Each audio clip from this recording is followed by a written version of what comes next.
Hello and welcome to the Nutritank podcast, where we interview leading experts within the field of food systems, nutrition, and lifestyle medicine.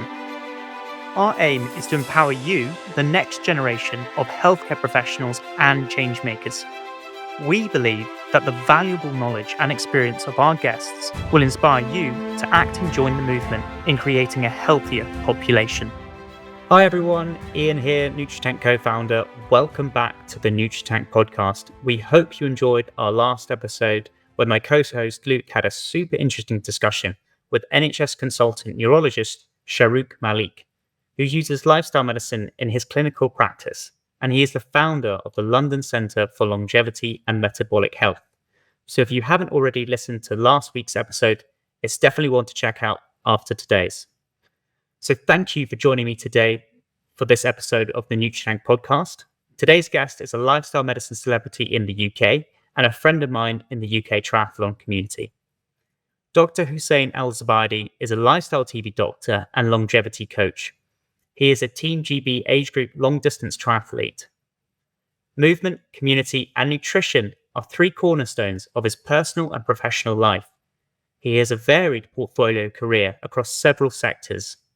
These include being Parkrun's Health Partnerships Lead, Royal College of GP's Lifestyle and Physical Activity Lead, Leamington NHS Personalised Care Lead, as well as Swim England Clinical Advisor. He runs a pioneering NHS-based lifestyle clinic and fitness club, helping to educate and support patients to eat better, move more, and connect with their community. He has a strong focus on health span and social prescribing. He is a well-respected educator, delivering numerous talks and lectures to audiences both professional and public, including regular TV and radio appearances, including over 80 appearances on Channel 4, BBC and ITV. Hussain, Dr. Al-Zubaidi, thank you for joining us. Welcome to the Nutritank podcast. Hussain has provided the Nutritank community with some amazing educational webinars all about his work, which we'll dive into in more detail throughout the podcast. And also we share an interest, I would say a passion, probably goes a bit further than that, for endurance events. And in October in 2022, spontaneity found us meeting on the start line of the Lisbon Portuguese Ironman. It was my first one, so I looked around and there was Hussain. What was your reaction? It just took me completely off guard, but it was the nicest sort of surprise to have. You know, when you're in the sort of the main waiting for the Ironman, obviously nervous and apprehensive, and then to have a friendly face was just absolutely amazing. I would agree. It was amazing to have a friendly face, and I was very nervous. So, your support at that vital moment was really crucial for me, and it gave me a good confidence boost. So, thank you. And we both finished the races, and it was great to connect after the race too, and have a really, really healthy, delicious lunch the next day. I'll put some photos of that on the podcast description. So, let's jump straight in. Where were you born? What's your backstory? Yeah, so I was born in Kuwait, and 1989 it was, and I only lived there for 9 months. My parents aren't Kuwaiti, but they're from Iraq. But they sort of migrated to Kuwait, given sort of the troubles that were in Iraq at the time.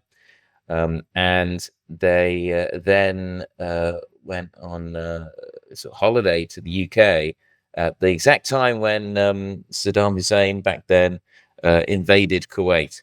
So in the end, we made up shop in the UK, and I'm very grateful for that. Well, it's a fascinating place to be in life. And so, what are your passions outside of work? So my God, I have quite a few. To be honest. I'm one to sort of collect them, but definitely triathlon is up there massively. Also, sort of motorsport and cars. Very much into spending time just like in nature, whether that be sort of gardening or whether that be sort of hikes and that kind of stuff. That's probably a big one for me. And also food. Food is a massive sort of thing for me. There are a lot of ideas I'd love to go deeper in, especially motorsports and nature. But just for the just for this conversation, let's dive straight in to your what you've focused a lot of your current energy towards, and that is lifestyle medicine. So, what's your definition of lifestyle medicine for our audience? Yeah, like lifestyle medicine is essentially in my mind, is a process in by which you're not automatically following potentially what's been taught within a medical model at university. You are ensuring that where possible, whether it be a presenting complaint, a condition, that you are having a mindset which is looking to start simple and then complicate. A lot of the things and a lot of the conditions that we have, in particular in the Western world, are conditions that can be managed with simple but powerful measures, whether that be the food you eat, the movement you take, the avoidance of certain substances. And I always feel that you should start simple, and that doesn't mean that you're not providing the best care. It's in fact the opposite. By jumping automatically to complicated things that have gone through many trials and many sort of assessments, that doesn't mean that it is automatically better. So it's just about thinking simply with the patient in front of you, working with them, exploring the sort of choices in terms of how they are managing, and just giving some advice based on some experience and some learning. And have you found that simple steps has been really impactful for patients? And would you say sometimes it can be even more impactful than pharmacology alone? Yeah, yeah, definitely. So a lot of the time, even when patients sort of come in and sometimes the GP feels like they just want a prescription, that's because they are sort of unaware that potentially things in their lifestyle can contribute that significantly, or they're maybe they're sort of looking for a solution that sort of allows them to continue doing something. But if you can have like proper conversations with patients and really try to explain from your understanding and listen to what it is that they are looking for, quite often they can very much be on board with making those changes to the lifestyle. Yes, it's difficult to make behavior change, but patients are often motivated more if they have a clinician that is very much behind the change, and you can very much increase that chance of them leading a healthier life. And that's the most rewarding thing when you see patients, in particular in GP, because you can see the same patient for a period of time, you get to know them, you can you get to visualize this journey that they've been on. And I've got countless patients that I can think of where, when you look at where they are now with their health, with how they are, like it's just a million miles from when they first entered the consultation room. And a lot of that has been the hard work, but it's been that sort of, it's been my privilege to be that sort of little spark at the beginning, just to try to guide them on that journey. Could you give an example, um, maybe of a patient that you've taken from A to B, and the journey that involved? Yeah, no, I've got so many, but let's have a think. So we'll use pretend names, obviously, because we want to keep this all anonymized. But there's a lady called Janet, and when she came to see me, she's 54. She divorced about 3-4 years ago. Was struggling a bit with her mental health. Smoked more than she would like, and was just feeling particularly tired, unfit. She'd gone through the change, so menopause about 3 years ago, and she was just very much feeling, life was getting quite tough and was grinding her down. And we spoke about what kind of things that we wanted to do. She wanted to try and tackle so many things. She wanted to stop smoking. She wanted to get fitter. She wanted to try to sort of get less joint pains, less sort of achiness, waking up in the morning feeling more refreshed. And so, like when you hit with all those kind of things that they want, it can be quite intimidating to try to decide, how do we fix all this? I've only got 10 minutes. And I think the number one tip, in particular, those that are GPs listening to this, is that you don't need to fix anything, and you definitely don't need to do any of it within 10 minutes. I think the key bits is really exploring with the patient. And what I did with her was find out what it is that she wants, really, like what is the sort of key one thing. And sometimes I'll even ask patients, I was like, if there's one thing that you'd want to change going forward from this consultation, what is that one thing? um, and for her, it was that she wanted to feel more physically able, that she was about to become a grandmother for the first time, and she wanted to be sort of a healthier 60, 70 year old for them, so therefore she could spend time with them and enjoy their time. So we just focus on the first thing being physical activity, and we worked on, okay, look, how can we get you to a place where you're more physically active? You don't currently feel like you want to do activity, but I explained to her, and I often use this analogy with patients, that you've got to go into overdraft to start off with. You've got to go into overdraft, take out some loans. Those first few weeks and months will not be fun. You will not particularly gain much from it, and it may well just make you more stressed.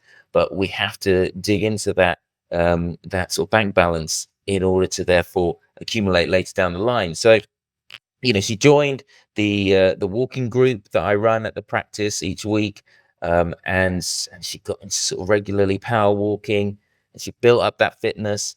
Eventually, she moved into our sort of first sort of beginner jogging group that we do as well at the practice. And she was just coming along nicely, really pushing. It wasn't overnight success. It took weeks and weeks of regular activity. And then what was happening was, by her starting to jog more and then eventually run, um, like, she was starting to form a bit of an identity for herself. It wasn't the isolated, tired all the time, feeling low Janet. It was now a Janet that was a jogger, that had jogging friends that came to the jogging group, and by doing that, that was her keystone habit, as we sometimes call it. I don't know if any of you have read Atomic Habits. It's a fantastic book to sort of help guide you with behavior change, but that was her keystone habit. And then naturally, without even me having a specific consultation about it or booking that in, she started smoking less, and the cigarettes started dropping down, all on her own accord. I only found out later when she told me. And when we look now 2 years down the line, she's completed 3 marathons. She doesn't smoke anymore. She's lost, a real chunk of weight, and she is an absolute role model for all the other patients that come to the running group. They all see her and they see the journey that she's been on, and it just inspires them. And so I'm really grateful for her journey and what she's done to help inspire other people's journeys. Are you a healthcare professional looking to elevate your knowledge of nutrition and lifestyle medicine? Nutritank CIC wants to empower you to have the communication skills and knowledge of lifestyle medicine to improve your patients' health through free CME accredited webinars hosted every Monday evening. Learn from leading experts in the field and gain access to cutting-edge research and best practice. Here's what you gain through our webinars: enhanced knowledge of nutrition and lifestyle medicine and applying it in clinical practice, continued medical education credits to maintain your license, and free access to a library of previously recorded high-quality educational webinars. Take action now. Register for upcoming webinars or become a member at nutritank.com. The links will be provided in the show notes. Invest in your clinical practice and patients' well-being and fuel their health with Nutritank CIC. Wow, that's a really inspiring story. So you mentioned there your walking groups and running groups. Could you could you give our audience a bit more of a sort of story and context of these groups that you've set up and why you've set them up, and a bit about the process of that? Yeah, so like ever since I sort of became a GP, which was, let's say, fully qualified in 2016, um, like it was something that I wanted to do, but whenever I'd spoken to anyone, it was always that, oh, that sounds very tricky. That isn't really what GPs do. It's all the insurance, and everyone always made it seem like it was impossible to do. Um, and then COVID struck because I was going to launch just before COVID. And so during that first lockdown, I got really serious as to, okay, look, when COVID's over, we're going to need to reconnect people, more than ever. And so what I did was I planned for that launch. I got all the sort of insurance and liability and everything like that sorted out, which I promise you is extremely easy and straightforward compared to how it was envisaged. And from July 2020 was was when we sort of launched Run Talk Run and Walk Talk Walk. And we had sort of some smaller groups which we started in 2019 as a bit of a trial, but that's when we launched proper. And we have 3 groups. We have a walking group, we have a beginner jogging group, and we have a running group for experienced runners.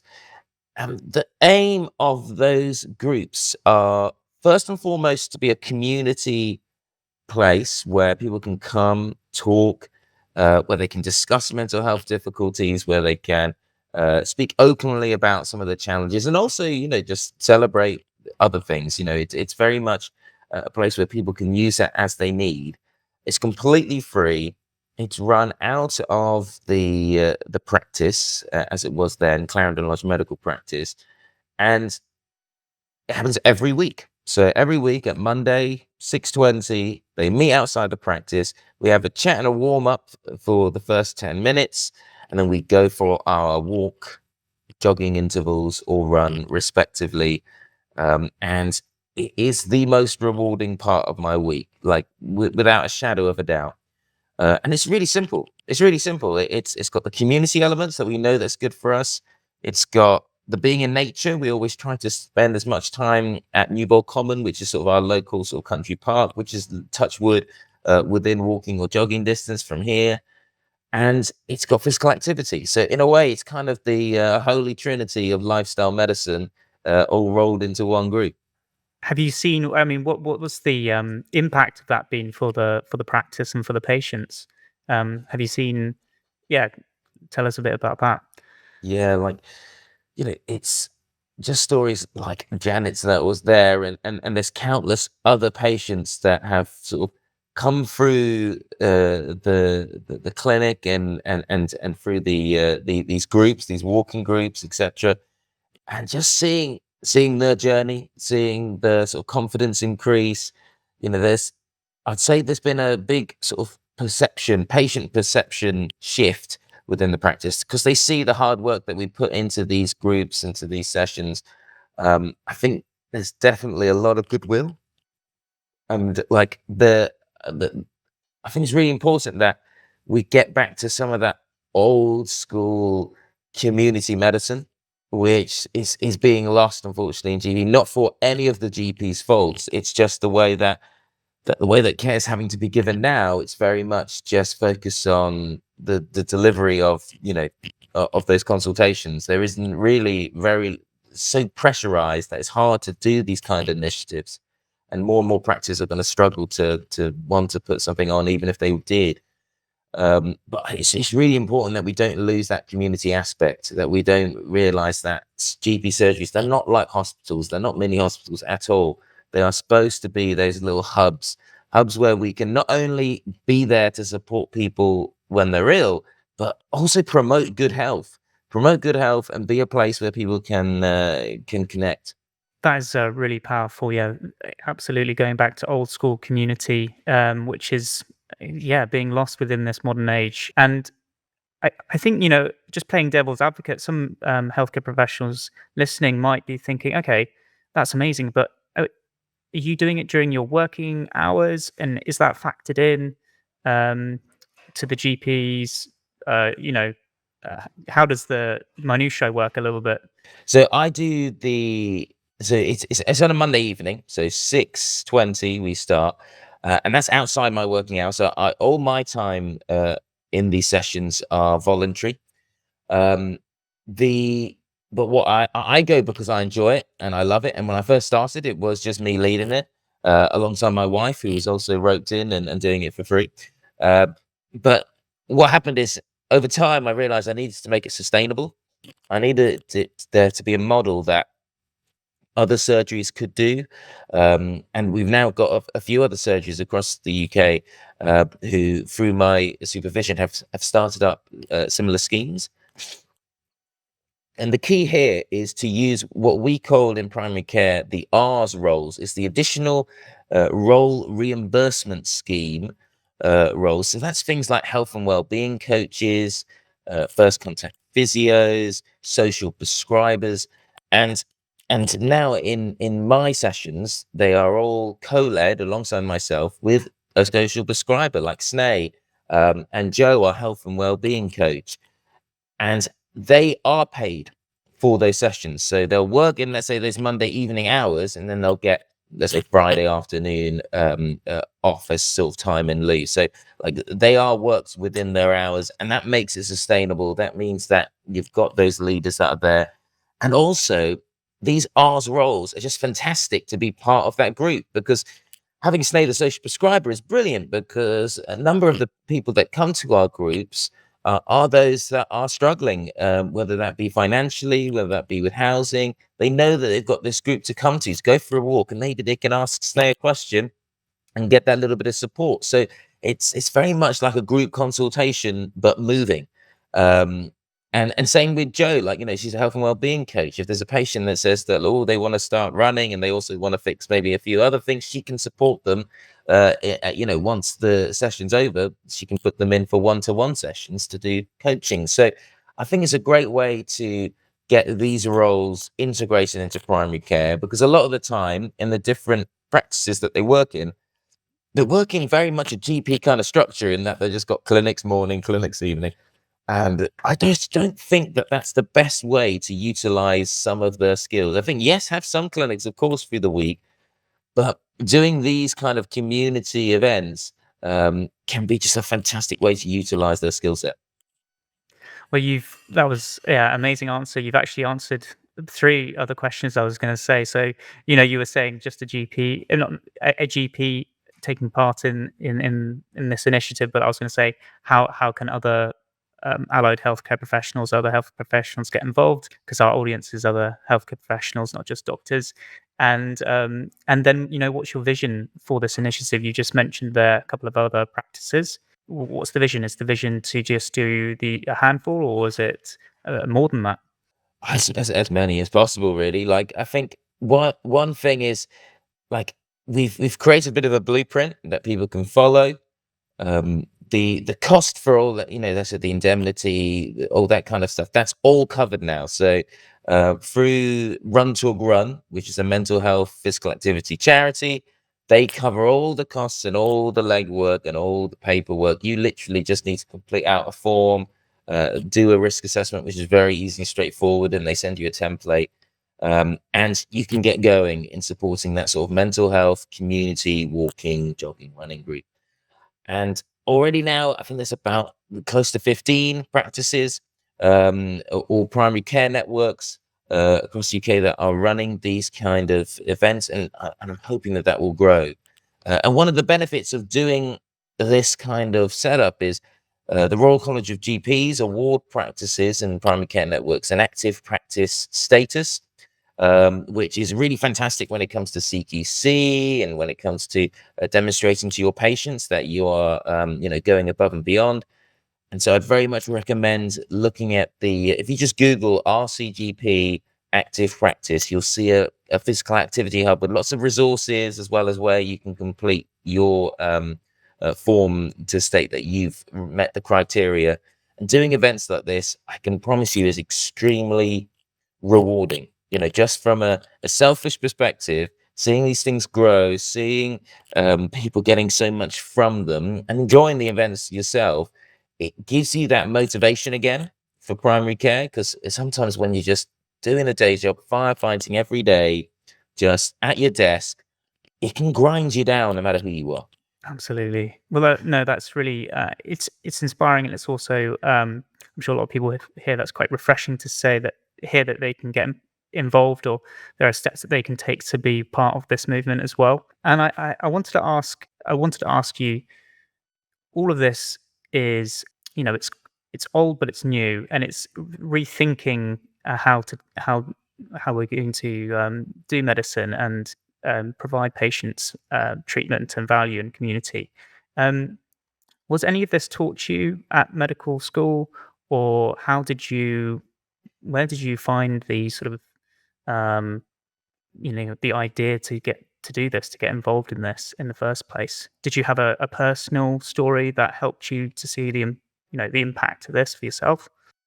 Yeah, yeah. So I didn't get any of this in medical school. Maybe they do now, but when I sort of graduated, well, I left medical school 2006, and I hadn't received any significant lifestyle teaching, in particular, not much on physical activity. And for me, it was from my own personal journey. I got to a point about 7, 8 years ago. I was quite significantly overweight. I had some bloods done. I think it was for maybe checking hepatitis status, and they'd done LFTs as well. I'm not even sure why, but the LFTs were deranged, and so they requested an ultrasound scan, and that picked up non-alcoholic fatty liver disease, NAFLD, and that was just a massive wake-up call. That my sort of junior doctor years, all I had sort of achieved was building up a hell of a lot of stress, using food as a method to cope with that stress. And it was having a significant impact on my health. You shouldn't in your 20s be struggling with conditions like non-alcoholic fatty liver disease. And so I just decided that, look, I needed to try to understand how can I improve this. So I just I read lots of review articles on fatty liver disease, and there was just this really strong message from all the sort of studies that were looking at different interventions, that physical activity and nutrition were just far more effective than anything. There wasn't really anything else that even came remotely close. And that just surprised me instantly. I was like, oh, okay, and it seems silly now. And I feel silly saying it, but I honestly thought that they were just things that would help a bit. And we always used to tell the patients because it would be an assistance. But that was the key intervention to not only improve the condition, but reverse it completely.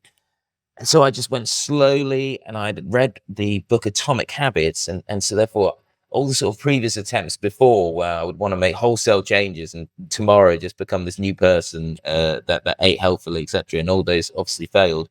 I realized I just need to make tiny changes just over and over again, change after change, until eventually those little steps became a staircase where I'd lost the weight, I was eating healthier, I was so much better for it, less stressed, more confident, happier.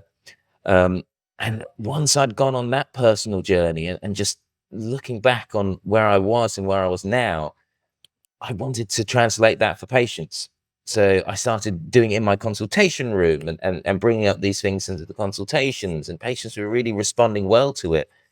And then it just naturally grew where I was like, okay, I want to take this outside of my consultation room. I want to help educate other clinicians as to the benefits. I want to support patients on a group setting. So we developed like lifestyle clinics where we'd have group sessions learning about the different key components of lifestyle.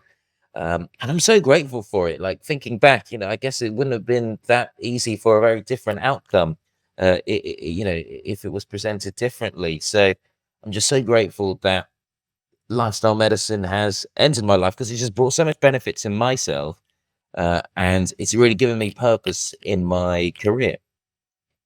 Again, really inspiring. But Atomic Habits is a great book. I'll add the link to the description of the podcast. And just talking about those small steps, you started off. What did you start off by doing? Did you start off by just walking, or what did you start off by doing? Yeah, the first ever goal that I set up, the first ever habit that I wanted to do, was I wanted to cook more. So I decided that I was gonna make a freshly prepared meal once or twice a week. That was the first ever goal, because it's good to have those kind of habits, because it's rather than trying to stop something. Let's say I want to eat less takeaway and have it. It's quite hard for your brain to stop something. But if you give it a positive action orientated goal and you decide to start something and pick a habit which will naturally push the habit you want to stop, because obviously by preparing a freshly cooked meal, that's going to replace either a ready-made meal or a takeaway. So automatically, by doing something positive, even without thinking about it, you're stopping a potentially bad habit. So yeah, that was the first one. And then eventually we then added in things like, for example, I wanted to eat more fruit and vegetables. I focused with just one or two that I'd want to eat more of that week. And I remember the first few goals, like sometimes it would feel unambitious. It'd feel, oh God, you can obviously do more than that. But I promise you, if you stick to goals that you think, oh, that's easy, then that's the perfect goal. Do it, solidify, and then that's it. You need to do that goal for the rest of your life, because I think that's key. Whatever habit you want to pick up, you need to decide that this is a habit that you'd be happy to do forever. If it doesn't feel like you'd want to do that for long, then it's not the habit for you, or you're not in the right place at the moment to tackle the change that you want. That's so important, and also as where I'm aware, you picked up running and then moved on to cycling, um, and then lastly swimming. And I think it would be interesting or important to tell the audience. I mean, what you've just achieved in the last couple of weeks. So from where you were to Oh man, a lot's occurred. So I remember I started off by walking more, and sort of getting used to that. And then my wife, who had sort of picked up the running bug a few years before me, I just thought, okay, let me join her on a run, and let's see how this goes. I always hated running, like through school. I was generally not very good at it. I generally hated most forms of physical activity, if I'm being honest. And so I went on this run, and oh man, it killed me. Like I don't think we were doing any kind of pace, but it was so difficult. And I was in pain for like days afterwards, like just aching everywhere. We only did like 3 or 4K or something like that. And yeah, like, I found it difficult, to get back again, to try it again. It was because it was that difficult. I was like, "Maybe I'm just not built. I'm just not built for running." That's just how it is. You hear people say that all the time. Um, and but luckily my wife was very, very kind, and she very persuasive, and sort of, would bring me back and be really supportive. I had 2 colleagues at work that were really into park run, and they encouraged me to come to park run, and they said that, it'd be great to motivate. You got that first park run was absolutely dire. But I finished my first 5 kilometers, and then I think parkrun definitely just gave me that buzz, because when I looked around at parkrun, there were people of all ages, you know, there were people of all shapes and sort of backgrounds, and I was just thinking, look, if they can all do it, then surely I can do it as well. I just need to keep at it. I just need to work hard. And so I did, I did sort of regular, I just slowly built it up, little runs, more and more, just squeezing it in. Always trying to not to sort of go over the top. That's what I learned from that first run. Don't go all or nothing. Just build up slowly. Stay within yourself. Just push the boundaries each time. Just push their boundaries. Don't just smash them open. Push them each time.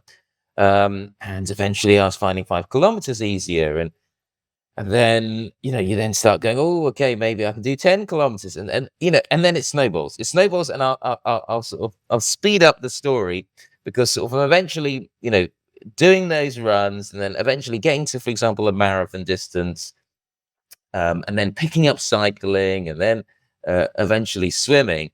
Like, I went from someone that you would And actually, no, I'll mention this. So I remember when I first took up sort of activity, and I had got into running, and I was trying to work on my running. I didn't want to be the slowest anymore. I wanted to try and get a bit faster. You know, I told in like a group staff meeting, like it wasn't a proper meeting. It was like a lunchtime meeting. We were just chilling at lunch. I said, "Oh yeah, I want to try and win a park run one day." And genuinely everyone laughed. Like everyone laughed because they were like, "How can Chubby Hussain ever win a park run? Like that is not even remotely possible." Um, and well, I've won 20 now, so like could be like if you just keep at it, if you keep at it and you keep working hard at something, you will get there. And I think like it's really important that we don't box ourselves off because I definitely, if you ask me at the beginning of this journey, I'm like, "Oh, I'm just not a runner. I'm just not a fit kind of person." And as you mentioned earlier, I did the World Championships, World Triathlon Long Distance Championships in Ibiza this year. And yeah, coming in the top 20, it's just mental. Do you know what I mean? It was just absolutely mental. And I still don't quite believe that I have that identity now, if that makes sense. Like in my head, I'm still the same person that through school would always be picked last and was always just generally unfit, even just walking about. I don't know how it happens in the minutiae, but with these things, like achieving these small little goals, it becomes addictive.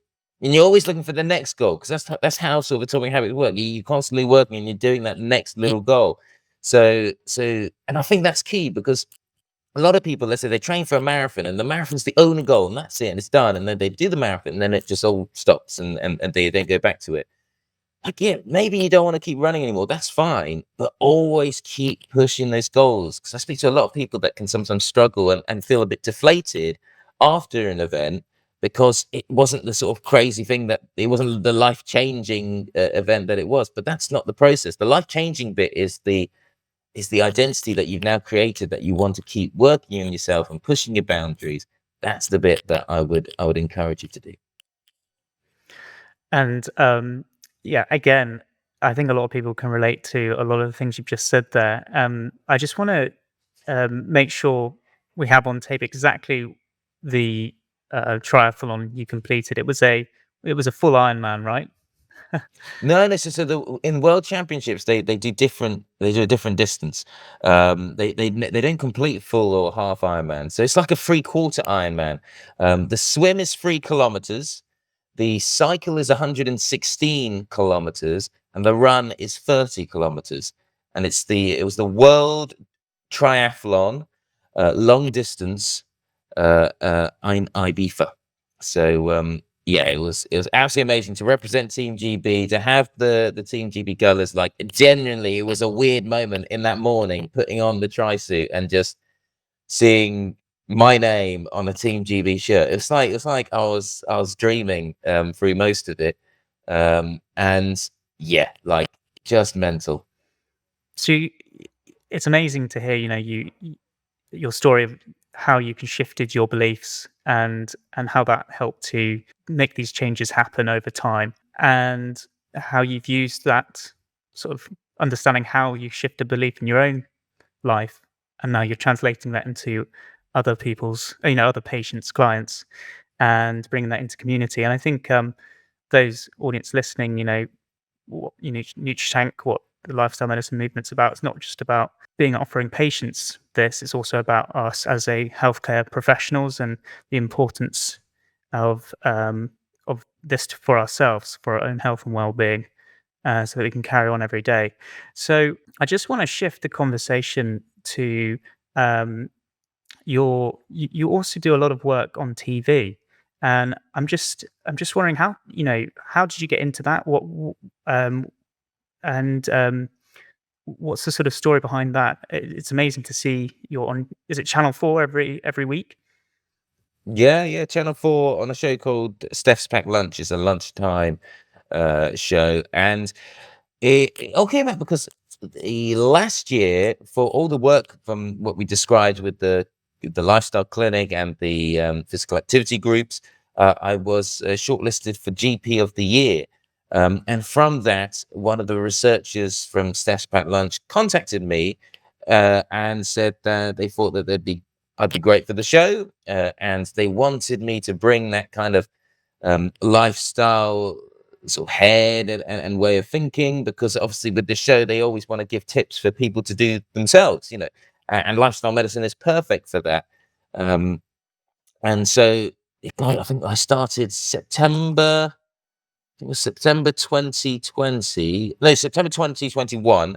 I started, and it's just been absolutely fantastic. I remember the first time I came on and just how nervous I was because it was live. That was another thing that's painful. Like, it wasn't like it was recorded. I could give it another shot. And yeah, God, I was really pleased with how the first one went, and I thought, oh, okay, it'd just be one. Like they only ever mentioned that it would just be one show. Like that it was just I wasn't going to be coming back.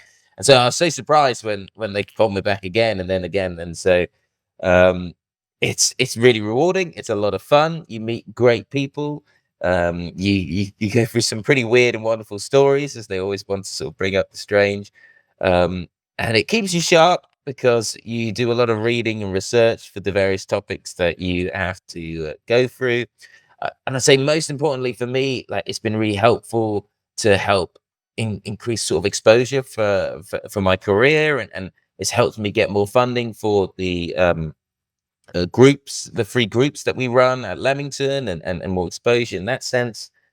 And sort of to get into it, like there is no kind of like path to do. When I speak to the other TV doctors, like it's all through just if you are working hard in your little zone and you do great work and you are lucky enough to be in the right place at the right time for someone within that sector to notice you, then you go. But there is no sort of specific formula apart from be the best version of yourself in the work that you're doing, and naturally these things will crop up. It may not be TV, it may be something else. And I never wanted to become a TV doctor. I'm very grateful that I am, because I really enjoy that side of the work. But I would say if you're going out to specifically become one, it's a real struggle because there is no sort of key path that suddenly will mean that you graduate as a TV doctor. That doesn't happen. Absolutely. I just really wanted to ask you about that because love to know the backstory behind um, cool opportunities like that. And I'm sure a lot of the audience who have seen you on TV, who have followed you, would also like to know that. Um, I'm going back to something personal to Nutritank and what we've done together. We are creating a weight stigma course at Nutritank, which is all about uh, educating healthcare professionals, general practitioners on what is weight stigma, what is unconscious bias, and identifying it in their practice or in their work environments, and how to change that, and basically the complexities of obesity. You are a one of our crucial reviewers of the course. What This is a really big topic. Um, what's your view on this, especially in regards to um, doctor-patient relationship at the moment? Is it as a big a deal as we think it is at Nutritank?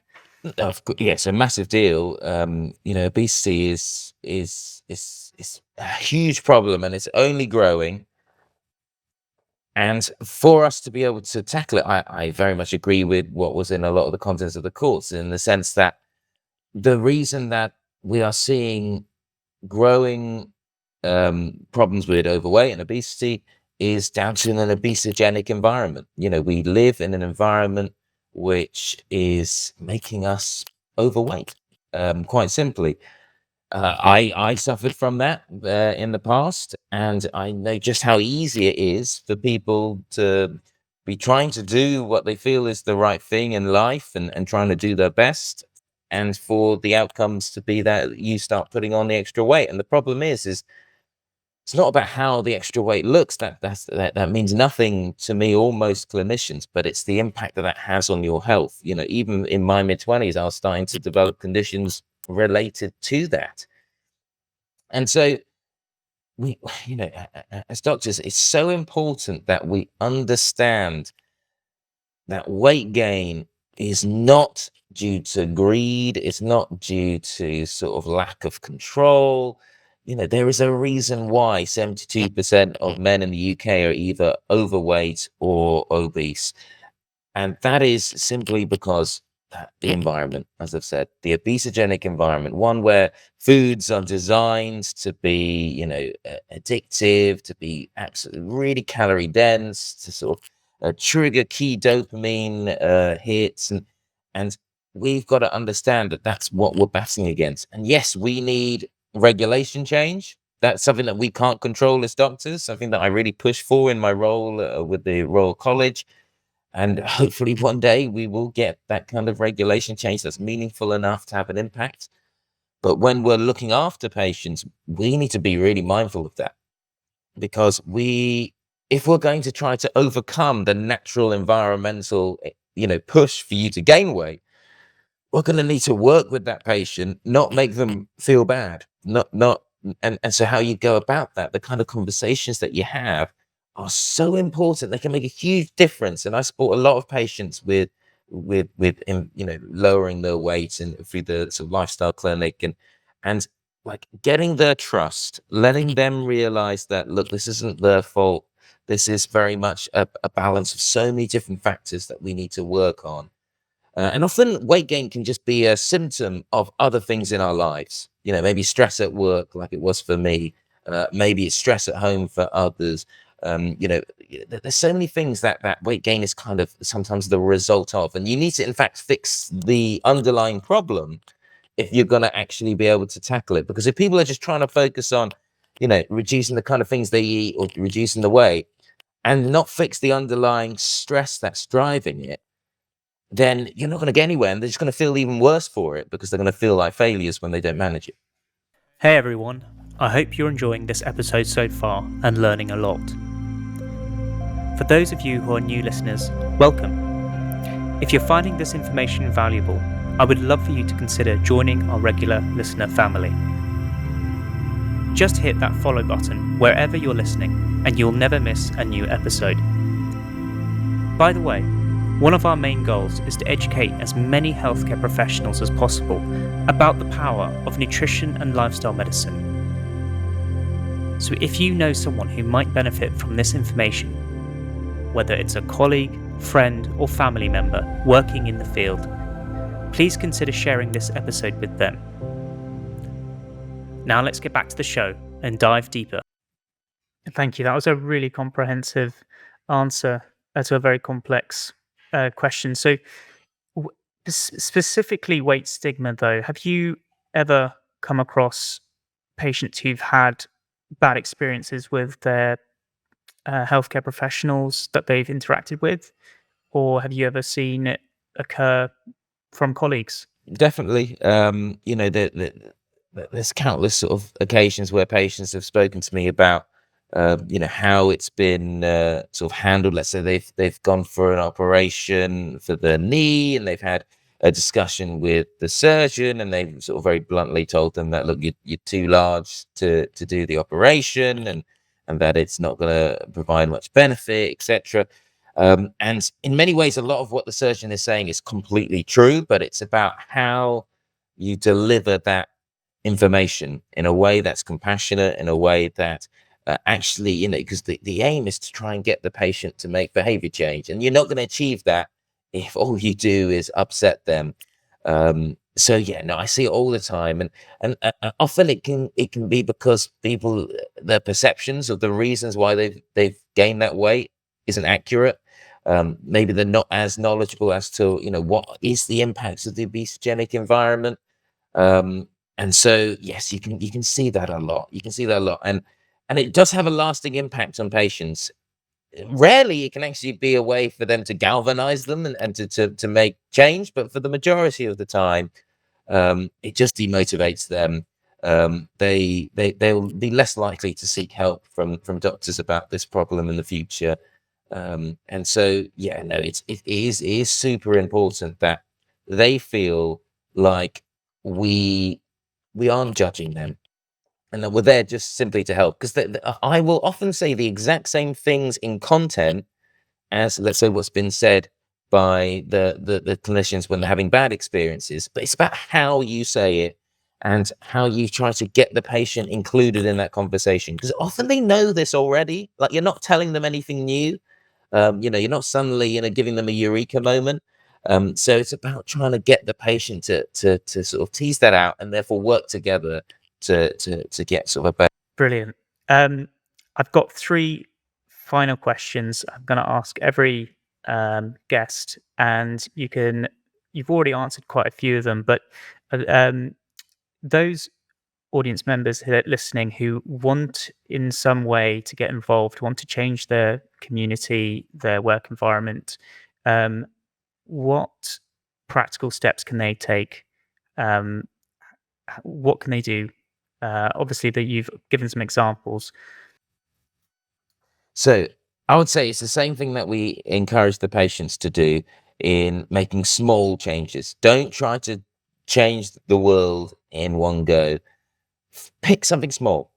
Look in where you're working, even maybe in your own lifestyle itself, and work on that. Work on that small thing.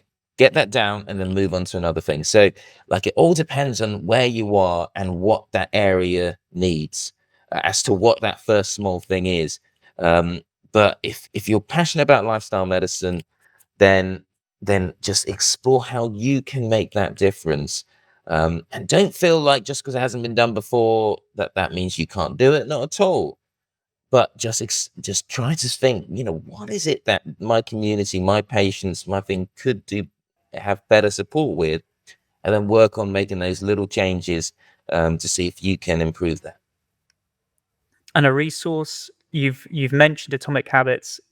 Where can people find the resources that you've mentioned for setting up a run, talk, run like group? So for the Run Talk Run and the Walk Talk Walks, if you just go to their website, so either Google Run Talk Run, it is just runtalkrun.com. And then on the site, there's lots of useful information. There's also a place where you can express interest to start one. And then once you do, depending on the area that you are in the UK or even worldwide, because they have Run Talk Runs around the world, you will get that regional leader contact you to walk you through the process and help you set that up. So that's on runtalkrun.com. Brilliant. And if there was one self-care tip you could give to our audience that they could start today, what would that be? My one self-care tip is to have 15 minutes each day, even if it's divided up into 5 minutes, just getting some movement into your day-to-day. So whether it be you're sat at the desk and you're going to do some squats for a few minutes, a few times a day, whether that's parking 5 minutes away from work and just doing 5 minutes walking into work, that is my number one tip, because just through movement you will often get the benefits far quicker than in any other sort of platform, and you'll feel better for it. And there's lots of other little bonuses that you get along the way. So just start off by getting 15 minutes. Let that be your goal. Awesome. Hussain, thank you so much for joining us today. And just so our audience know, where can they find you online? So you can find me on Instagram. My tag is at Iron Doctor HAZ, which are my initials. So Iron Dr Has. You can also find me on LinkedIn, just Hussain Al-Zubaidi, as well as on Twitter, which is Zubaidi, Zubaidi, and then Hussain. Awesome. Thank you so much. Thank you for joining us on this podcast. No, thank you. We hope you enjoyed this episode. If you did, share it with your friends and family and drop us a review on your preferred podcast platform. Don't forget to follow the show on your favourite streaming platform and connect with us online to stay up to date with all the latest news and episodes. If you feel engaged with a particular aspect of today's show, then please comment on our social media posts for this episode. They'll be linked in the show notes. See you in the next episode.